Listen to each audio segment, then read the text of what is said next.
Olá e bem-vindos. Hoje a gente vai fazer algo um pouco diferente.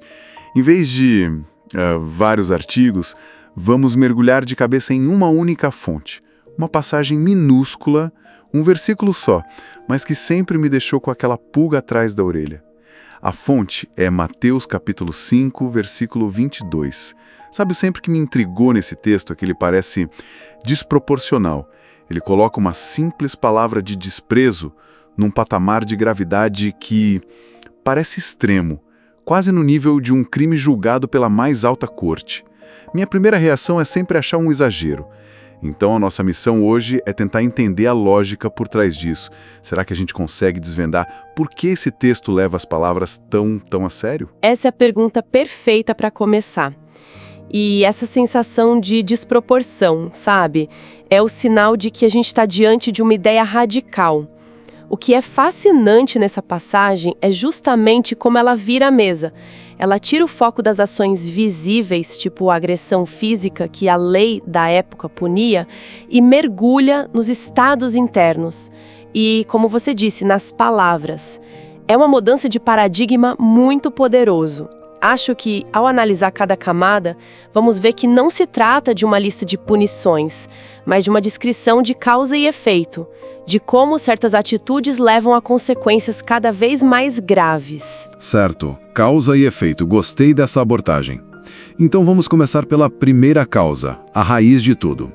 A passagem diz: todo aquele que continuar irado com seu irmão terá de prestar contas ao Tribunal de Justiça. A palavra que salta aos olhos para mim é continuar. Não é sobre o acesso de raiva, aquela explosão momentânea que todo mundo tem, né? Exato. É sobre o rancor, a raiva que você alimenta, que você não deixa embora. Mas mesmo assim, levar um sentimento, algo que está dentro da sua cabeça, para um tribunal de justiça.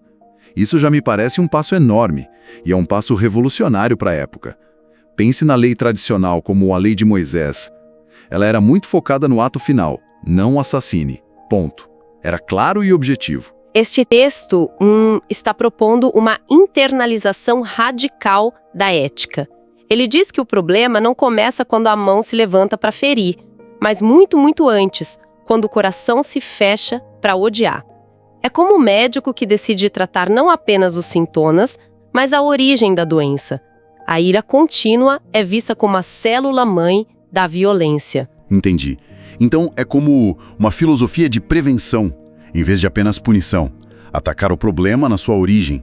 Mas e essa consequência, o Tribunal de Justiça? O que seria isso na prática? Provavelmente a referência é a uma corte local, sabe? Um tribunal de menor instância que cuidava de disputas e ofensas dentro da comunidade.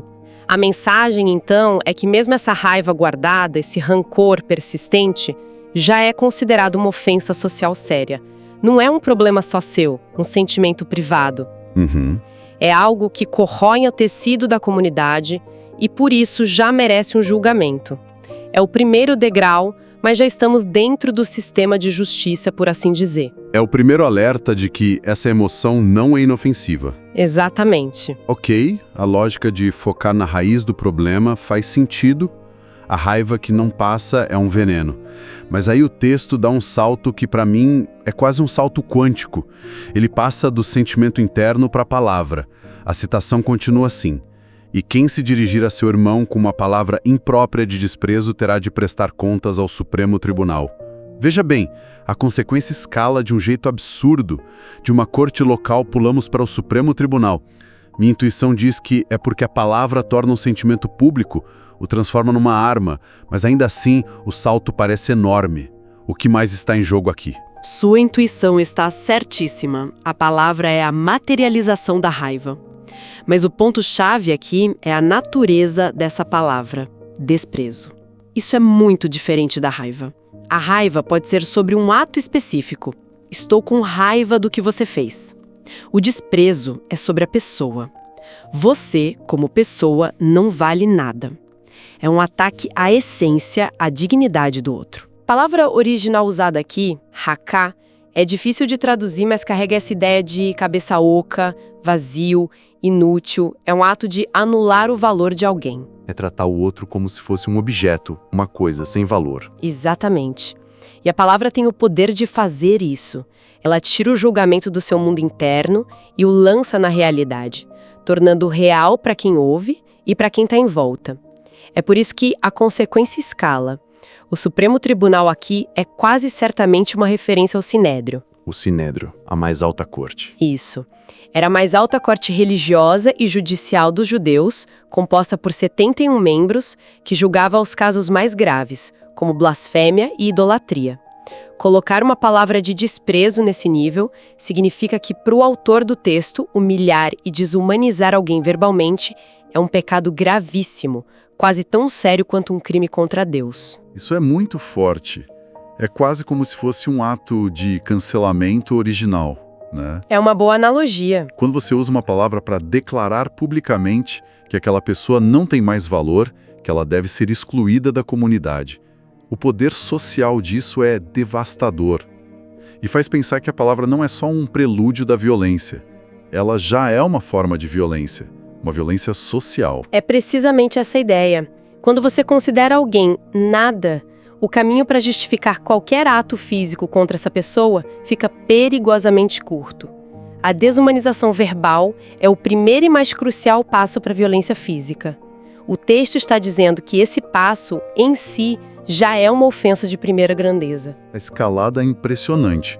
Da raiva interna, que é uma ofensa local, para a palavra que desvaloriza, que é um crime federal, por assim dizer, e quando a gente acha que chegou no topo da montanha, descobre que tem mais um pico, o mais vertiginoso de todos. A parte final é a que realmente me choca, ao passo que quem disser tolo imprestável estará sujeito à hiena ardente. É aqui que a desproporção me parece gritar mais alto.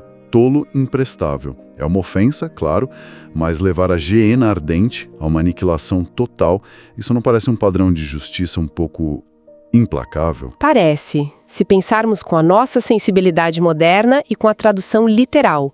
Mas aqui a gente precisa cavar mais fundo. O termo original grego, moré, que é traduzido como tolo imprestável, é muito mais pesado do que chamar alguém de estúpido, sabe? Mais pesado como? Ele carrega uma conotação de condenação moral e espiritual. É o equivalente a dizer: você é um apóstata, você é um rebelde contra Deus. Você está moralmente falido e sem esperança de salvação. É, no fundo, um ser humano se colocando na posição de juiz final do destino eterno de outra pessoa. Uau! Ok, isso muda tudo. Não é um xingamento no momento de raiva no trânsito. É uma declaração de condenação. É como se a pessoa estivesse tentando apagar a outra não só da sociedade, mas do universo, da própria existência espiritual. É o ápice da arrogância. Usurpar um papel que não é seu. Exatamente, é o ato de se colocar no lugar de Deus. Você olha para uma pessoa e profere sobre ela um julgamento final, uma sentença de condenação. E é por isso que a consequência é tão extrema e tão simbólica. A hiena não é um conceito abstrato. Geena, ou o Vale de Hinnom, era um lugar físico, real, um vale fora dos muros de Jerusalém. Naquela época, era essencialmente o lixão da cidade. Um lixão, de verdade. Sim, era para lá que iam os dejetos, o lixo, as carcaças de animais e às vezes os corpos de criminosos considerados indignos de um sepultamento digno. E para consumir todo esse lixo, havia um fogo que queimava constantemente. Imagina a imagem, um lugar de fogo perpétuo e destruição, onde as coisas eram consumidas até não sobrarem mais nada. Nossa. Por causa dessa imagem poderosa, a hiena se tornou o símbolo máximo não de castigo ou tormento, mas de aniquilação total, o fim absoluto, o lugar onde algo deixa de existir completamente. Ah, agora a lógica se fecha de um jeito poderoso e até assustador. Não é uma punição arbitrária vinda de fora, é um espelho. É o universo refletindo o seu próprio ato. A pessoa que chama o outro de tolo imprestável, nesse sentido de condenação, está decretando a aniquilação espiritual e moral dela. E a consequência simbólica, a hiena, é a imagem perfeita dessa mesma aniquilação. É causa e efeito em sua forma mais pura. Perfeito. O texto estabelece uma simetria incrível. O ato de usar a fala para aniquilar a identidade e o valor de uma pessoa é tão grave que a consequência metafórica é a aniquilação completa do próprio autor do ato.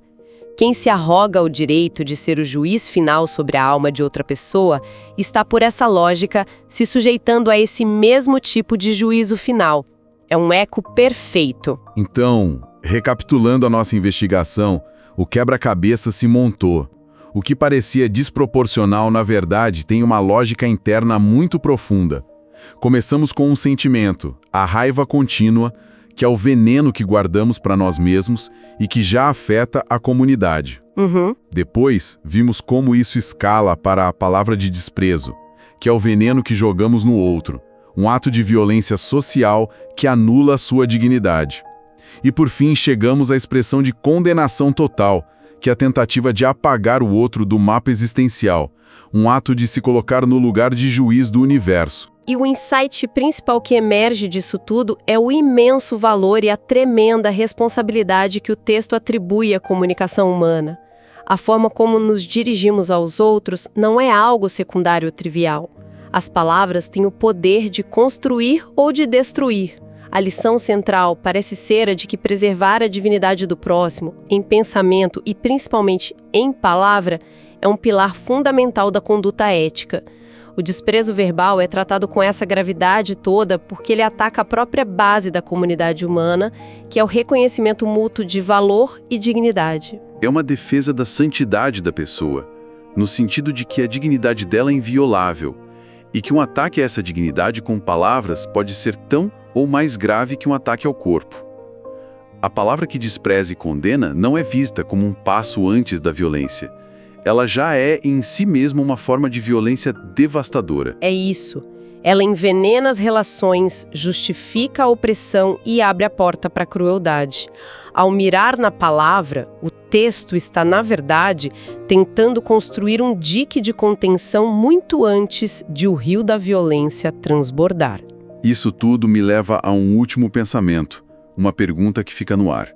Se este texto antigo, de quase 2000 anos, coloca um peso tão imenso nas palavras trocadas face a face, palavras que tinham um alcance limitado, o que isso nos diz sobre o impacto das nossas palavras hoje?